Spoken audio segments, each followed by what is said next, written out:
Hi, ladies and gentlemen. Welcome to Lesson 23. So today's material is extremely important. In fact, even the emphasis that Strang places on this material, I think, is somewhat understated. We will talk about one specific example that you're familiar with that just highlights how important orthogonality is to the wide variety of things that we do and how much we really want to have things be orthogonal because of the ease for our calculations. Let's jump right in. We're going to talk about section 4.4 here and orthonormal bases in the Gram-Schmidt process. We'll take a look specifically at turn the highlighter on here. We'll take a look specifically at some of these items a little bit later when they come up. So we'll look at the definition of what it means to be orthonormal. We will have the conversation about Q transpose Q being the identity matrix as opposed to Q transpose. So you can see over here that I've made a note about whether or not these things are actually equal to the identity matrix and why Strang is emphasizing that Q transpose Q is equal to the identity. In the case, this is what he says, in the case where Q is square, then QQ transpose is also equal to the identity.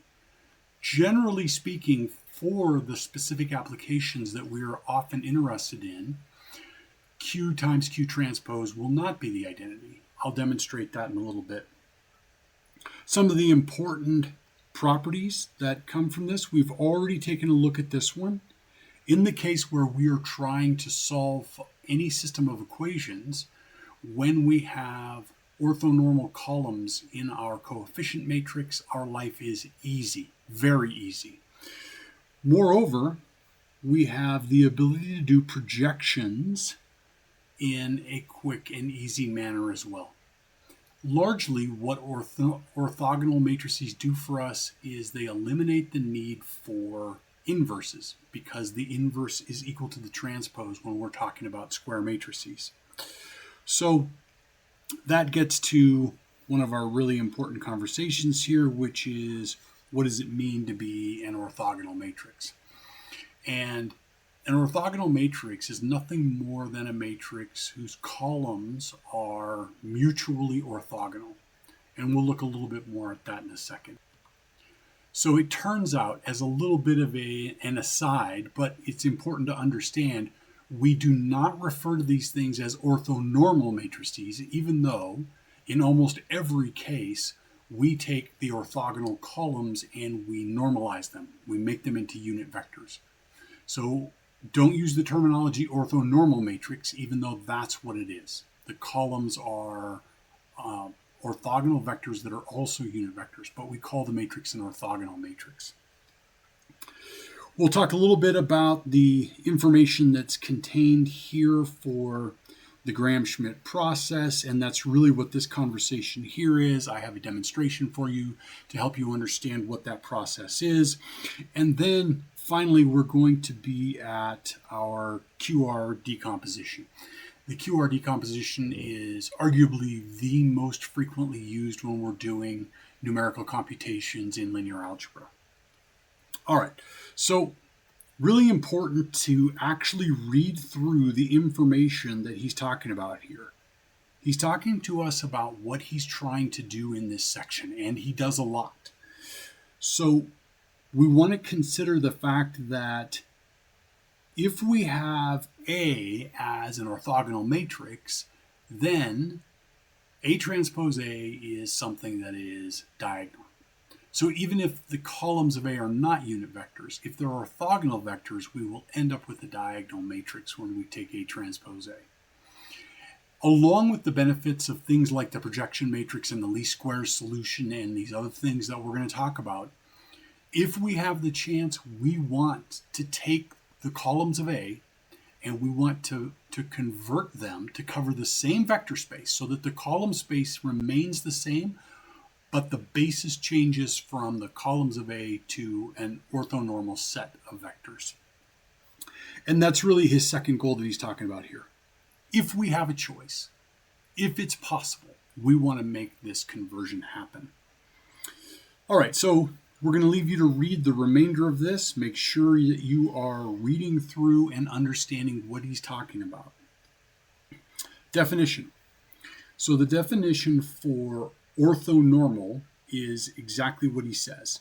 Two vectors, any two vectors, when we take their dot product, and remember, this is the designation for dot product.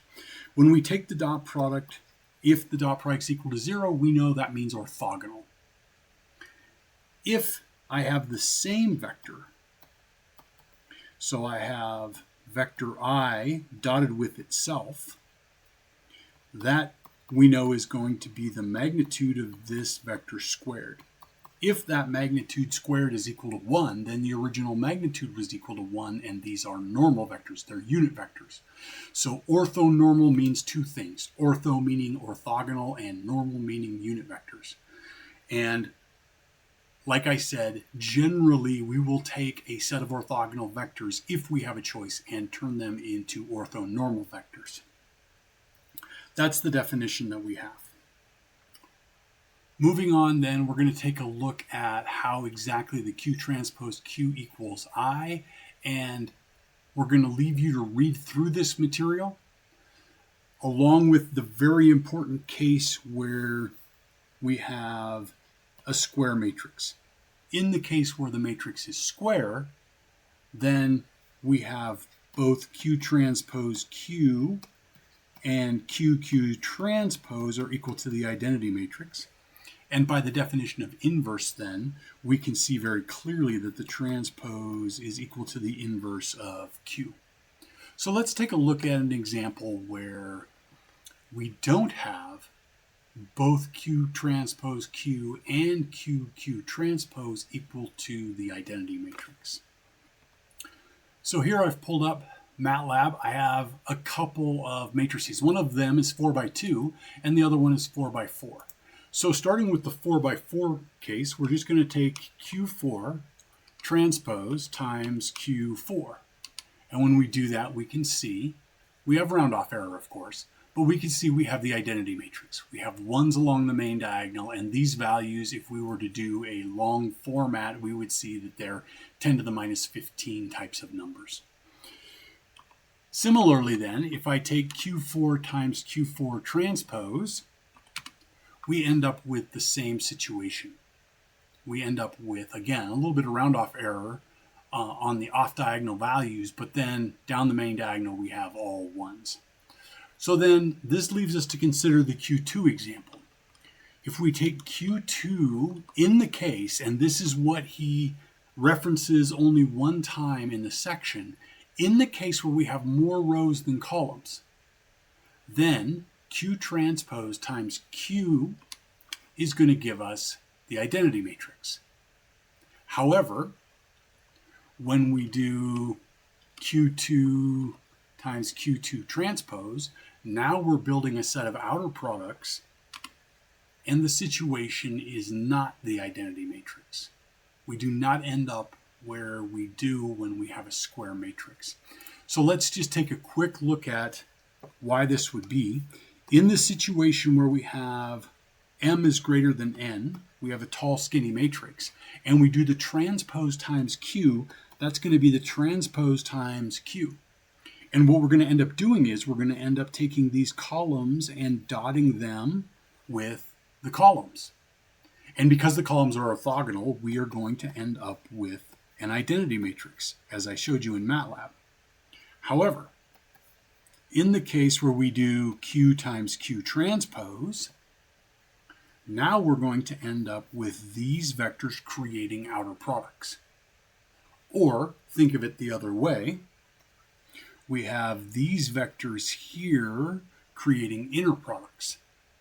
And the result is that those chopped off vectors, the green vectors, are not orthogonal. They're not going to give us because they don't form an orthonormal basis, they're not going to give us the identity matrix back out. So that's an important distinction to understand when this works and when it does not. Next, what he talks about are, and of course, there's more information here to read in between before we get to the examples. So the first example he talks about is a rotation matrix. This is a matrix that takes the input. Remember, matrix multiplication is a mapping. It is just like a function. So when we take a matrix that does rotations and we multiply by a vector, it simply rotates that vector. We recommend you go back and take a look at the map.m application. We've already listed that in the course. That's an excellent tool to be able to go in with 2x2 matrices and look at what they are doing. Consider them as linear transformations of one vector as the input, and after we do the multiplication, we have a vector that's the output. And you can take a look at and practice with some of these rotation matrices. Next, he talks about permutation. So permutation matrices, and he says it, permutation matrices are always orthogonal. So not all orthogonal matrices are permutation matrices, but all permutation matrices are orthogonal matrices. And he just walks through this. You can go back and take a look at the Gaussian elimination when we were doing the LU decomposition. That is where we discuss the permutation matrices, and you'll see that they are all orthogonal. The next example that he provides is reflections. So let me bring this down a little bit. So the reflections are a little bit confusing in the way that he has this written up. So I've worked up a MATLAB just to demonstrate for you what it is that he's talking about with respect to this reflection matrix. And before I show you the demonstration, he does, even though it's kind of hidden in this second picture, he does show us what he's talking about with respect to the reflection. So let me use the green here. What he's talking about is, given some vector like this, the reflection that is created using this representation here for the matrix, the reflection that's created is going to reflect this vector to the negative u vector. That's the reflection. So the reflection is going from u to negative u and flipping across. And so what that gives us, and he mentions it here, he talks about this as the mirror. So this is the thing that we are reflecting across. Let me show you an example. So here's a MATLAB live script that I've written that will do this work. And it randomly selects a u vector and it randomly selects an input vector in order for us to take a look at what we're talking about. So as this executes through, here is the random u vector, here is the I minus 2 times the outer product, and then we have just a random input vector, and then we figure out what the output vector is. The first thing that I verified here is that the length of the input vector and the length of the output vector are the same. They don't necessarily always appear the same in the picture. So let me pop this out. Those of you, I recommend live scripts, not for computation. They're pretty slow for computation. However, they're really good for being able to build your intuition by typing some inputs and immediately seeing that output side by side as you're working through things and writing your scripts. It's nice to have that immediate output. So let me just pop this image out and we can take a closer look at it. So this image, let me orient you to what the reflection is actually doing. In the two-dimensional case, it's kind of easy to see. In the three-dimensional case, what's happening is my original u vector is the gray vector here. And so when he talks about the reflection that's created by the matrix, he's talking about the yellow vector. So it's flipped 180 degrees around. Remember, u and then minus u. So the mirror is what I have here is the black vector. That's orthogonal to the other two vectors. And so now the random input vector is the magenta vector, and it gets flipped along with u. It gets flipped over across the mirror, if you will, and becomes the blue vector. So this is what he's talking about with respect to reflection. It all happens in a single plane, and it's nothing more than taking the u vector and flipping it over to be minus u, and so anything that's here gets flipped across onto the other side. That's what he's talking about with the reflections. So those are three primary examples that he shows us: rotations, permutations, and reflections. Discusses all of those. Then he comes in with a really important result, which is this one here. When we are using orthonormal matrices, orthogonal matrices, to do mappings, the resulting vector that is the output is the same magnitude as whatever the input vector is. And that's what the comment right here is saying. He's saying that the magnitude of the output, q times x, is the same as the magnitude of the input, x. All right, so now we get into one of the more important concepts about using orthogonal matrices. And he makes this statement here: Q replaces A. Well, yes and no. It really depends on whether or not we can do that. It comes down to asking and answering these questions. Do we care about A itself and the actual columns of A, what those numbers are? Or do we care only about the vector space that is spanned by those columns? If all we care about is the column space, then we will certainly take the columns of A and create from those columns an orthonormal basis. And we'll talk about how we do that. It's called the Schmidt process. Sometimes, however, we're actually interested in the columns of A, and we can't just replace those columns with an orthonormal set. We're interested in more than just the column space. Remember, how do we end up with a matrix A? What is it really doing? What are the columns really representing? They're representing some kind of information in a particular basis. When we change the columns, even if they span the same vector space, when we change the columns, we are in the middle of changing a basis. We're going to talk about change of basis later. It's an extremely important idea. In fact, it's a large part of what we do after spring break for the rest of the course. But we don't always have that option. We don't always have the ability to change the basis. And that gets back to, do we care about A as it exists, or do we only care about the column space of A? We would love to be able to make the change for a couple of reasons that he's talking about here. We already know that if we have a system, for example, if we have qx equals b and we're trying to solve, then if Q is an orthogonal matrix, the Q inverse is just a transpose. So solving is very straightforward. We just take the inverse of both sides or apply the inverse of Q to both sides, and we end up with the solution. And we'll talk a little bit more about that in just a minute. There are other advantages. The projection matrix. The projection matrix, remember, in general, our projection matrix looks like this: projection of A, and then we have this A transpose A inverse A transpose. But when we're talking about orthogonal matrices, this is the identity, and the inverse of the identity is just the identity.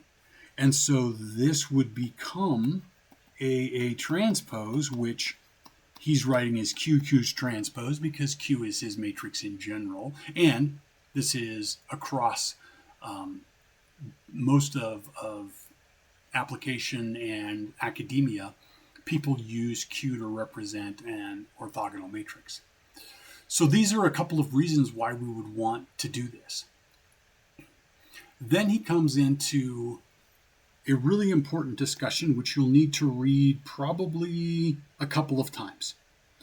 And this is leading through to his important note. So he talks about an important case. When Q is square, so when we have a square matrix, the subspace, which is spanned by the columns of Q, is the entire space. So in the situation where Q is square, the columns span the entire space. And then we have the situation where Q transpose is its own inverse, and we can solve this problem exactly, right? Which is the problem we were talking about here. And then we have the same thing as we have for solving with the inverse. So while this is the least square solution, if Q is square, it's also the unique solution. And then we have the conversation also about the projection. And then he goes on to say, well, you might think that it doesn't matter if we have the whole space. And he gives us this example right here. So I'm calling this the unstated theorem. This result is so important that I'm going to write out exactly what it means and spend a little bit more time on it, because we definitely want to make sure that we understand what this is saying. Okay.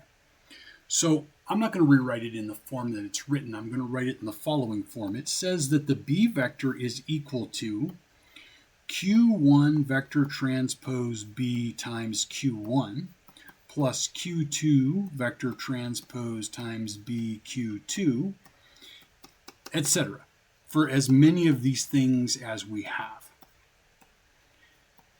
Qn. But what is Q1 times B? That's a dot product. In fact, this is getting to the change of basis conversation. What it says is the way in which we are representing B in the basis Q1, Q2, Q3, etc. So remember, we have a basis Q1, Q2, all the way out to Qn. If that basis is orthonormal, this only applies with an orthonormal basis. If that basis is orthonormal, then the coefficients for each of those basis vectors is just the dot product of whatever vector we're interested in with that basis vector. So again, we take for granted these types of things because we're used to thinking about, hey, we have a vector and we just understand what that means. But remember what this vector is. It is just the coefficients for the basis that we have all agreed on. This is 3i hat minus 2j hat plus 4k hat.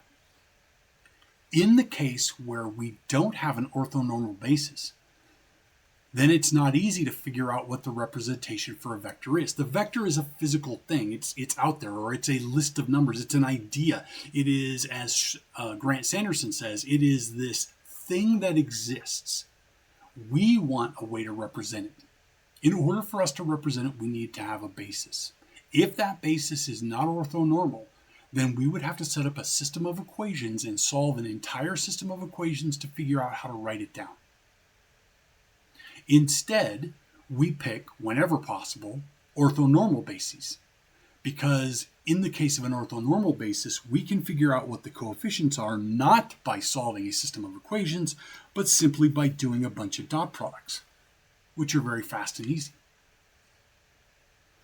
Let me give you a specific example, the Shazam app. So most of you are familiar with what Shazam is. And what Shazam does, we have a set of, remember, we can think about functions as vectors. We have a bunch of vectors like these, which represent different frequencies of sinusoids. And we have an infinite number of them. So what Shazam does is it records the audio, and then it goes and creates a vector of coefficients for this basis. It's called the Fourier basis. The problem is, if the Fourier basis is not an orthonormal basis, then Shazam's going to have to solve an infinite system of equations to come up with those coefficients, which is not really practical. So instead of using this set of vectors, we, from it, using the Gram-Schmidt process, create a different set of vectors that, in the inner product, which we talked about before, let me use the P and Q notation we used before, the inner product is orthonormal. We can multiply by the right constant to make the vectors unit vectors, and we can build the correct inner product in order to make them orthogonal. So this whole concept then allows Shazam to record the song as it's going along and find the individual coefficients simply by finding the inner product of what it's recorded with each of its basis functions. There's no system to solve. All it has to do is a quick set of calculations of inner products, which are integrals, and those are easy to estimate. So this is the unstated theorem. The unstated theorem is if we have an orthonormal basis, in this case Q1, Q2, etc., we can represent any vector in the vector space that is spanned by those orthonormal basis vectors simply by taking the dot products to find the coefficients. Extremely powerful. All right, so let's talk about the Gram-Schmidt process. We've been leading up to this, and this is really how we are going to go and take a set of vectors and create an orthonormal set. And in fact, it's quite straightforward. The most difficult part of working through this is Strang's notation. So unfortunately, he's back to using the capital letters for vectors. I'm not going to do that. I think it's already confusing enough. The idea behind Gram-Schmidt is pretty straightforward, but I'm going to replace his process here with the one that we are going to use and the one that actually gets used. So what he starts out with is he starts out with a set of vectors. The vectors A, B, C are linearly independent, but they are not orthonormal vectors. And so what we're interested in doing then is finding a set of vectors that spans the same vector space, but that are orthonormal. So we start the process really straightforward. We're going to say U1 is equal to A.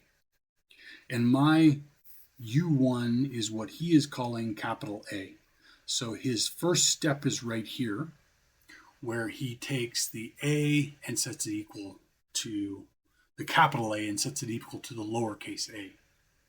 So we're going to do that, and then immediately what we're going to do is create a unit vector. We're not going to wait until the end. When Gram-Schmidt created this procedure, the building of the unit vectors was done at the end. But in practice, we don't do that. It's more numerically stable and accurate for us to build the unit vectors as we go. So this is the idea. Now we've built Q1. That is our first vector. It points in the same direction as A. We've just made it into a unit vector. Now, the next step. The next step is to build U2, which is equal to the B vector minus, and you will recognize that as the projection. The projection of the B vector onto Q1. So we are projecting onto Q1 the B vector. And we're going to subtract that off. And I'll show you exactly what that's going to do for us. Then what we're going to do is build Q2. Q2 is, of course, U2. And then we're going to make it into a unit vector. That's all. Next, we're going to build U3. U3 is the C vector. Remember, we started with vectors A, B, and C. It's the C vector minus the projection onto Q1 of the C vector. Not C1, just the C vector, minus the projection onto Q2 of the C vector. And then finally U3, and I know this is getting a little bit low, let me pick that up. Q3 is going to be the unit vector in the direction of u3. So q3 is going to be u3 built into a unit vector. So this is a very systematic structure. You can see how it's going to work out. It's an easy thing to program, and Strang provides us with an algorithm at the end of the section. But it's the way in which we are going to actually execute the process of doing orthogonalization. Let me show you in MATLAB what this looks like so that you can get the visual that goes with this. All right, so here we have a set of vectors that span R3. So the span of these three vectors is going to be R3. However, we can see clearly they are not orthogonal, and they're also not unit vectors. What we're going to create is the black basis. The black vectors span the same space, but they are orthonormal vectors. And let's see how that's going to work out. So we're going to start with, let me just put it over here. We're going to start with the same set of vectors. And then the first step of the Gram-Schmidt process is to select one of these vectors as the first vector. So grab this down.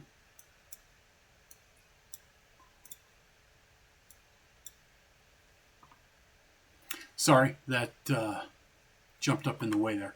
Okay, so, all right. All right, let's try this again here.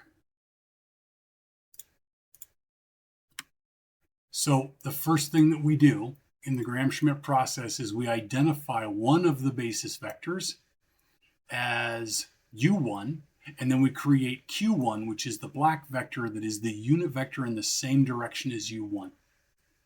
Now what we're going to do is identify the second vector, and we're going to project it onto q1. So we found this vector here is the second vector. The projection is the cyan vector. And it's exactly the same thing as we did in least squares, where we projected into the column space. In this situation, we are taking the next vector in the column of A, and we are projecting it onto all the previous Q vectors, all the previous column vectors. We're projecting it into the column space of all the previous columns of A. And we're going to take that projection and subtract it, because what we want is the red vector. We want the error vector. In this case, it's really not the error vector, but that's the same way we calculated it. So we want this vector because that's the one that's orthogonal to Q1. So Q2 is going to point in the direction of the red vector. Now we're going to move the red vector back to the origin, and that is the direction of Q2. So finally we turn it into a unit vector. And so we have a unit vector here that's perpendicular to Q1, and that's Q2. So the next step then is identify the third vector, which is this one here, and we're going to take that and we're going to project it onto each of the previous vectors. But because of the unstated theorem, that's the same as projecting into the vector space spanned by Q1 and Q2. So that's what we do. We take the third vector and we project it into the span of Q1 and Q2. That's again the cyan vector. That's the projection. We're not so interested in the projection. We just want to subtract that off of our third vector, and that's going to give us the red vector, the error vector. And it's that red vector that we want because that is now orthogonal to all of the previous vectors. And then, of course, once we have the vector we want, we're going to build a unit vector in that direction. And that's how we end up going from the vectors that we started with, the blue vectors, and coming up with an orthonormal basis that spans the same space. And again, it may seem like this is not important given that we're spanning the complete space of R3, but it is because of the unstated theorem. It's also important in situations where we have subspaces, where we're not spanning the entire space. Because of the power of the orthonormal basis vectors, we want to do this whenever we possibly can. So that's the Gram-Schmidt process. That's how it works. He talks about it here, and then he works through an example. You definitely want to work through his example because he shows you the process. And again, you can use the capital letters that he has, and you can use this process. This is the actual Gram-Schmidt process. He does not make unit vectors until the very end. Once he has his vectors capital A, capital B, capital C, he converts them into unit vectors. In reality, we convert as we go, and I'll show you that in just a minute. So this entire process of Gram-Schmidt is captured in a matrix decomposition. This is the QR decomposition.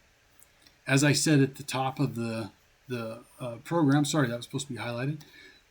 It's one of the most commonly used decompositions because of the stability. The fact that Q is an orthogonal matrix makes for wonderful stability situation. So it's pretty straightforward. What you'll notice is he does a good job talking about it here. Imagine we have some matrix A with his vectors A, B, and C as the columns. And what we are going to do is create a Q matrix, which spans the same space, right? So you can think about the A, B, and C vectors as being 20 by 1 vectors. And then what we have is we have 3 vectors that are in R20. And what we're doing is we're taking those 3 vectors and we are creating 3 vectors that span the same vector space, the same 3-dimensional space in R20, but the vectors we created are orthonormal. The R information contains the projection information. So each of these entries, and he's left off the zeros, of course. It's unfortunate, but that's what he's done. Each of these entries is telling us how to reconstruct A. So the reconstruction of A is taking Q1 times itself and then multiplying that by A. We're really taking the magnitude of A, that's what's in R, is the magnitude of A and multiplying by Q1, which is in the same direction as A.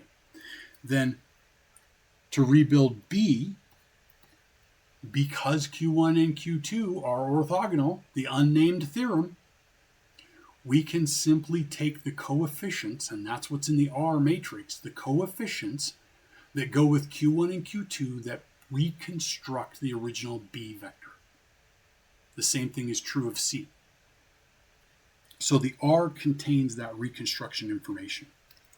He provides a good example here. And the last thing we're going to talk about, make sure you work through this example. The last thing we're going to talk about is how this relates for us solving systems of equations or least squares problems. And this is really the answer to the question that we had earlier, which is, are we interested in A itself or are we interested in the column space of A? So in this situation, he writes down R X chevron is equal to Q transpose B. Let's back up for a minute. We are trying to solve AX equals B. In the case of the least squares problem, we have created A. We picked the model. Remember, the first thing we did was pick a model, whatever that might be, and then by applying the data to the model, we came up with the coefficient matrix A. The columns of A are almost certainly not orthonormal, because for us to construct an A matrix with orthonormal columns, that would dictate the model that we would have to select. And we don't want that restriction. We want to be able to pick the best possible model. So what we have then is we're going to replace A with QR times X is equal to B. And now we're going to multiply by Q inverse. But the inverse is the transpose.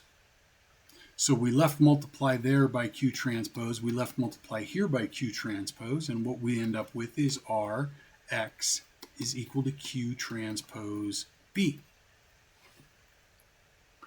And what we have a simple problem to solve using back substitution. because remember the R matrix is upper triangular. It's already as though we have done Gaussian elimination, even though that's not the process. The process is Schmidt. We have an R matrix that is upper triangular. So once we take the product of Q transpose times B, we can solve for X using back substitution. And that's the conversation that he has in here. And quite frankly, this is how it gets done. Okay.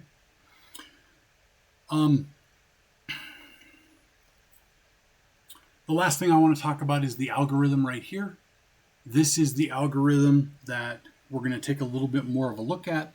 But what you can see, and let me just highlight a couple of things, right? We're going to pick a column of A, and we're going to start working on it. Right? And what we're going to do is we're going to build the values of the R matrix, which remember are just the magnitudes of whatever the current column is that we're working on that go into each of the Q vectors. So using that, we're going to subtract off the projections.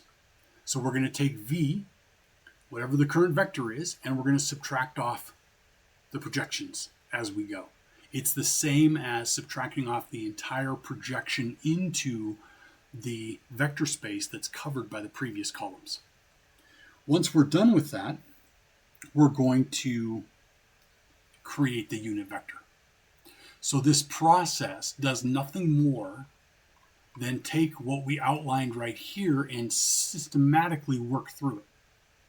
It's going to whatever the current vector, this is what's called V, the next column, and then it just works through the loop to subtract off all of these projections. Once we get done subtracting the projections, we're going to make the unit vector. And that's what's happening right here. All right, so there's a lot going on, a lot of moving parts, long video, but the important nature of what's happening with the orthogonal matrices and the Schmidt process cannot be overstated. It gets used all the time. Let's take a look at the questions. So here are the questions. You're going to create by hand a 3x3 orthogonal matrix. Then you're going to apply Schmidt to this thing here. Just take the projection of the second column onto the first and subtract it off. And then you're going to use this particular orthogonal matrix as a means of applying the unnamed theorem to rewrite this vector, which is written in the standard basis, into the vector that would be used if these three columns of Q were the basis. That's it. Thanks very much. Look forward to seeing you in class.